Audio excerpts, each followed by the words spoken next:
अस्सलाम वालेकुम जी, मैं हूं आपका शेफ़ अफजल निज़ामी और शेफ़ सादत किचन के अंदर आज आपको लबे शीरी बनाना सिखाएंगे। रंगीन सेवइयाँ जो हैं वो आपने एक पैकेट छोटा ले लेना है। रेसिपी को स्टार्ट करते हैं।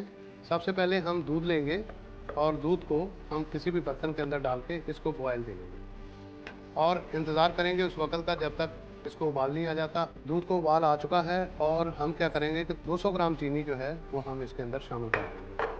अब आपने क्या करना है कि 50 ग्राम के करीब जो है वो आपने कस्टर्ड लेना है और उसके अंदर हस्बे ज़रूरत आपने पानी डालना है। मिक्स करने के बाद उबलते हुए खौलते हुए दूध के अंदर आहिस्ता आहिस्ता से आपने कस्टर्ड शामिल करना है और इसको मिक्स करना शुरू कर देना है। कस्टर्ड हमारा जो है ये तैयार हो चुका है। अब हम क्या करेंगे कि इसको ठंडा होने के लिए रख देंगे। जब ये ठंडा हो जाएगा तो इसमें तमाम इंग्रेडिएंट जो है वो इसमें शामिल करेंगे। अच्छा, ये जेली है मेरे पास 3 किस्म की, लाल है, हरी है और पीली है। हमारा जो कस्टर्ड है वो ठंडा हो चुका है।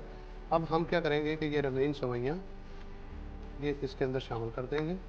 इसके साथ कॉकटेल फ्रूट, पिस्ता, बादाम वो भी अंदर इसके डाल दीजिए और जेलियाँ जो हैं थोड़ी सी गार्निश के लिए रख लें और थोड़ी सी इसके अंदर शामिल कर दें।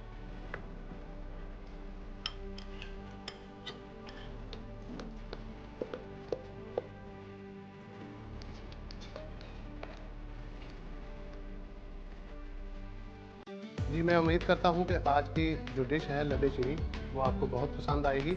इसी तरीके से इसको बनाइएगा, बना के एंजॉय कीजिएगा और अगर आपको पसंद आ जाए तो इसको शेयर कीजिएगा, लाइक कीजिएगा।